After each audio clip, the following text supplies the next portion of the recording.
Queridos irmãos e amigos da Primeira Igreja Batista em Dourados, tempo de pensarmos no Salmo de número 149.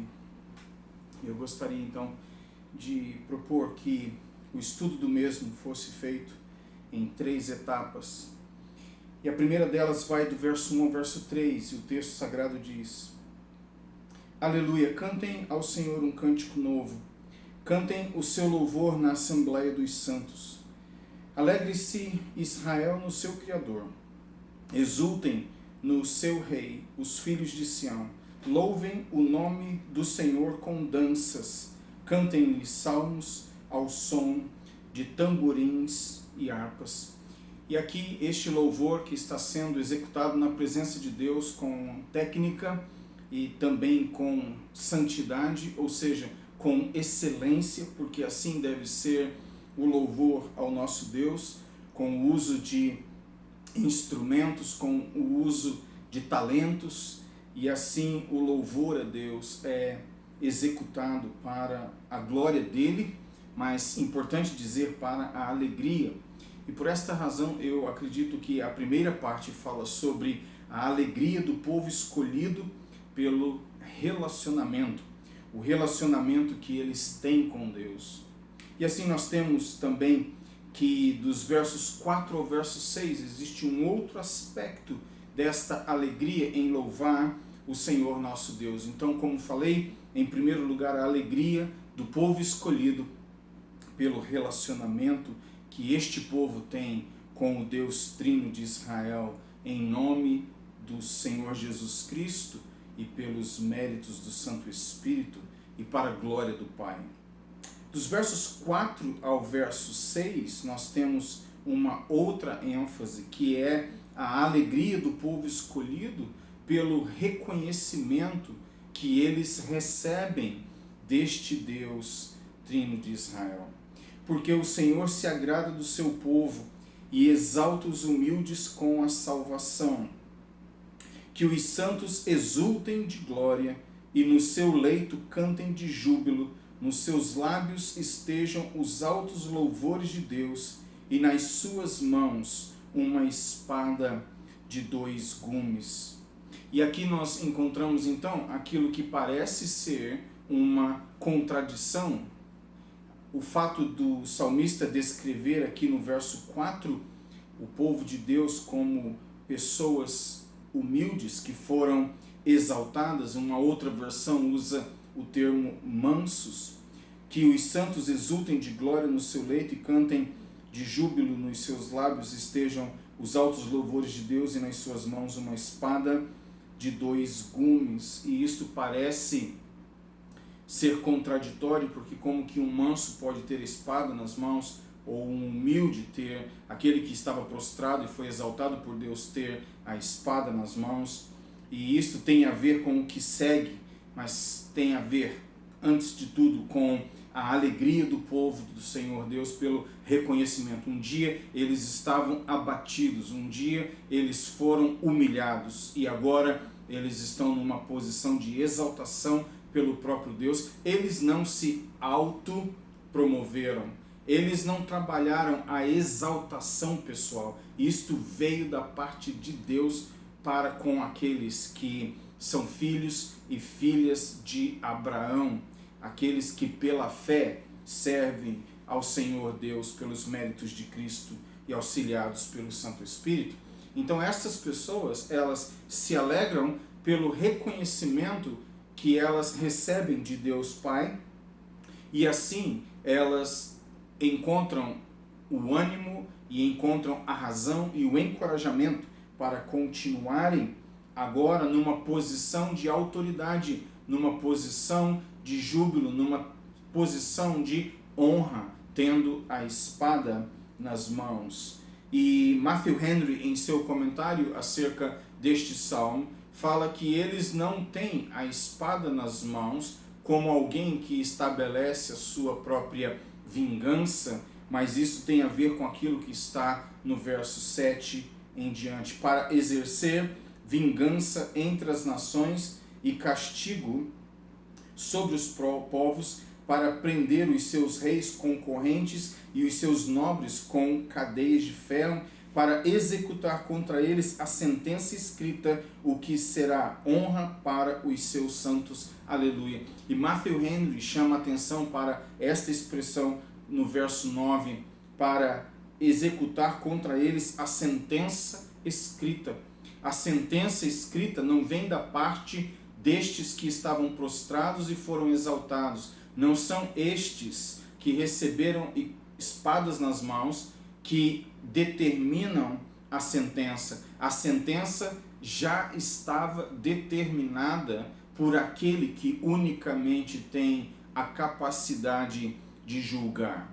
E eu me encorajo com esse texto pelo fato de saber que o dia chegará em que todas as circunstâncias que nos humilham, que nos diminuem, todas as perseguições, todas as torturas, todos aqueles que por amor ao nome de Cristo um dia foram submetidos ao espólio daquilo que tinham, ao ostracismo, foram expulsos de comunidades, foram colocados à margem da sociedade, aqueles que ainda hoje pagam o preço em vários lugares do mundo por serem fiéis ao Senhor Jesus Cristo e obedecerem ao Evangelho. Estas pessoas que hoje são pisadas, são colocadas para baixo, elas um dia estarão numa posição completamente diferente. E isto enche o coração de alegria e de ânimo. Então, o salmista no Salmo 149 fala sobre a alegria do povo escolhido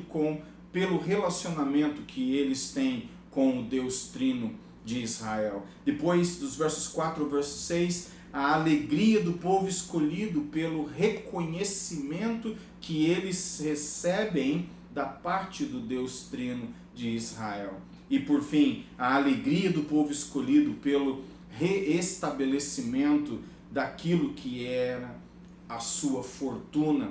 Um dia foram roubados, um dia foram humilhados, um dia foram difamados, caluniados, tidos como a vergonha do mundo. O apóstolo Paulo, escrevendo numa das suas cartas, diz que aqueles que pregam como ele o evangelho eram como que o lixo do mundo. O mundo considera pregadores do evangelho como sendo o lixo do mundo. Um dia isto mudará. Um dia isto será revertido. E é interessante que nós temos no Novo Testamento várias passagens que nos encorajam ao longo do caminho, não para fazermos justiça com as nossas próprias mãos, muito pelo contrário, esperarmos que o Senhor Deus nos coloque na posição de honra para assim agirmos. Em Lucas, no capítulo 22, e o verso 30, a palavra de Deus diz, Lucas 22, 30, para que comam e bebam à minha mesa no meu reino, e vocês se assentarão em tronos para julgar as 12 tribos de Israel. Mas não somente isso, você vai para Mateus, no capítulo 19, e você tem uma outra ênfase. As palavras são semelhantes, mas a ênfase é um pouco distinta, e isto traz ainda mais beleza para o nosso crescimento espiritual. Em Mateus capítulo 19, o verso 28, a palavra de Deus diz: Jesus lhes respondeu: em verdade eu lhes digo que, na regeneração, quando o Filho do Homem se assentar no trono da sua glória, vocês que me seguiram também se assentarão em 12 tronos para julgar as 12 tribos de Israel. E assim o texto segue, encorajando os apóstolos a não temerem as perdas que eles enfrentariam com a obediência do Evangelho. E em fidelidade ao nome de Cristo teriam que suportar perdas e humilhações e provocações e torturas e execuções e o martírio ao qual alguns seriam submetidos, e ao longo da história nós temos vários deles e vários exemplos disto acontecendo por amor a Cristo. Se você puder depois Estude a história de William Tyndale, que foi executado, e a razão do seu crime, ou melhor dizendo, o seu crime foi o fato de ter traduzido a Bíblia para a língua do povo inglês. E isto fez dele um inimigo dos poderes estabelecidos. E ele simplesmente, porque queria colocar a Bíblia Sagrada nas mãos do povo, numa língua que o povo pudesse entender, traduzir a Bíblia do hebraico, do grego, e não usar o latim como meio de comunicação, mas colocar a Bíblia na mão do povo, isto fez com que William Tyndale fosse um inimigo e assim chegou ao ponto de ser executado. Leia a história de William Tyndale e você observará como pessoas ao longo da história pagaram um preço altíssimo por serem fiéis ao Evangelho e ao nome do Senhor Jesus Cristo. Mas o dia chegará quando isso tudo será revertido. Alguns de nós têm o privilégio de vermos circunstâncias de humilhação serem revertidas em situações de glória ainda nesta vida. Porém, a nossa esperança final está realmente naquele dia. E eu quero chamar a sua atenção para a palavra de Mateus, porque no texto que eu acabei de ler, o Senhor Jesus Cristo usa a expressão no dia da regeneração. Esta expressão tem a ver com naquele dia. O dia da regeneração tem a ver com o novo céu e nova terra. O dia quando todas as coisas se fizerem novas. E eu quero chamar sua atenção para esta expressão regeneração. Não é somente a regeneração de coisas que ele criou, do cosmos, do planeta e tudo mais, mas é a regeneração da própria alma. E é por esta razão que eu acredito que esta palavra vem de encontro ao texto do Salmo 149, porque aqueles que estão recebendo espadas para o exercício de um juízo que já tinha sido estabelecido pela própria autoridade do Deus Trino de Israel, são pessoas regeneradas. Isto é de fundamental importância. Estas pessoas não operam num reino comum. Elas não operam de maneira tal como Pedro, antes da sua regeneração, antes da regeneração final, ele tentou agir. Lembram-se de Jesus Cristo no Getsêmani? Jesus está sendo entregue, sendo traído, Pedro pega a espada, arranca a orelha de um servo de um sumo sacerdote, e assim Jesus diz que aquilo não deveria acontecer porque aquela atitude demonstrava os princípios relacionados aos reinos deste mundo. O reino de Cristo era um outro reino e precisou de muito tempo e de muita inspiração e de muita transpiração para que o apóstolo Pedro e outros desaprendessem a usar a espada desta forma. Então, eu quero dizer que o texto fala do povo eleito, do povo escolhido, deles com espada nas mãos, mas lembremos-nos sempre de que é um povo regenerado. Eles não têm espada nas mãos pelas mesmas razões que outros têm, eles não têm a atitude de espadas nas mãos que outros têm. Esta é uma atitude diferenciada, não para estabelecer a justiça própria, mas para estabelecer a justiça do Senhor Deus. E é curioso, não é? Pensarmos em Jesus Cristo como uma pessoa que exerce juízo. No livro que eu escrevi, Vida Longa ao Rei, eu faço esta observação de que Jesus Cristo hoje é visto de uma maneira tão pós-modernista que ninguém ou poucos conseguem perceber Cristo como Rei, como Senhor, que Ele de fato é. A mim me parece que Jesus Cristo às vezes precisa da adoração do povo para que ele não entre em um estado depressivo e de autodestruição, porque a menos que ele receba as ofertas do povo e a adoração do povo, coitado desse Cristo que está todo ensanguentado ainda e humilhado, esse Cristo, ele entrará em desespero, por isso eu devo adorá-lo. Este não é o Cristo da Bíblia, este não é o Cristo do livro de Apocalipse. Sim, ele foi humilhado, sim, ele foi torturado, ele foi crucificado, ele morreu, ele foi executado como um criminoso, ele foi maldito, ele foi tido como um blasfemo, ele foi tido como uma vergonha, é verdade. Mas esse Cristo ressuscitou. E o Cristo que está assentado à destra do Pai, ele nunca mais passará pelo processo através do qual ele passou em seu primeiro contato com este que nós chamamos de ministério terreno de Jesus Cristo. Quando Cristo voltar, ele voltará em glória, assim como ele está em glória hoje. E hoje, senhoras e senhores, ele é Rei dos Reis e Senhor dos Senhores. E para o seu povo, quando ele fala, a água para. E no capítulo 2 de Apocalipse, o verso 26, a palavra do Senhor diz: ao vencedor que guardar até o fim as minhas obras, eu lhes darei autoridade sobre as nações, e com cetro de ferro as governará e as reduzirá a pedaços, como se fossem objetos de barro. Assim como também eu recebi autoridade de meu Pai, eu lhe darei ainda a estrela da manhã. Quem tem ouvidos, ouça o que o Espírito diz às igrejas.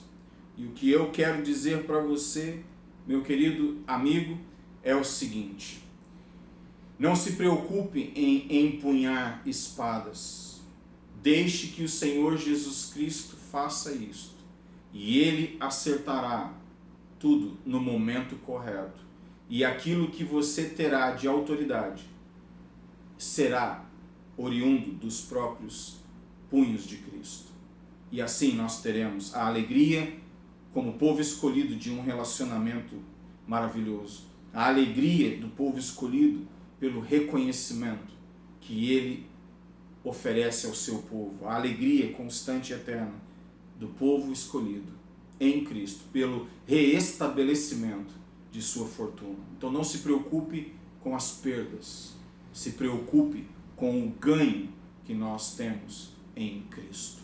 E que para este fim o Deus Trino de Israel nos ajude. Amém. Oremos. Querido Deus e amado Pai que estás nos céus, quando contamos tão facilmente as nossas perdas, as nossas decepções, as nossas frustrações, e com tanta autopiedade lambemos as nossas feridas, eu quero te pedir, ó Pai, que o Senhor nos ajude a tirarmos os olhos destes momentos e situações que tentam nos diminuir. Eu quero pedir, ó Pai, que o Senhor, pelo Teu Santo Espírito, nos faça contemplar aquilo que está muito além do sofrimento do hoje, aquilo que o Senhor usará para a nossa edificação, para a nossa vitória final. E estes sofrimentos pelos quais passamos, essas perdas, o ostracismo, a humilhação, a indiferença, a crítica, a calúnia, Pai, todas estas coisas servirão para o fortalecimento daquele que crê e para o avanço, não somente das nossas vidas, mas da Tua causa. Pai, ajude-nos a experimentarmos serenidade de alma e paz de espírito, e assim, em meio a este tempo de profunda crise, de profundo isolamento, nós jamais tenhamos o afastamento do Senhor, e assim possamos experimentar a alegria hoje e para todo sempre de um relacionamento vivo contigo. Abençoa-nos, ó Pai, e que possamos caminhar no terreno de nossa peregrinação deste lado da vida, com louvores em nossos lábios, certos de que todos aqueles que estão em Cristo são mais que vencedores. Se conosco, é o que pedimos, no nome santo de Jesus Cristo. Amém.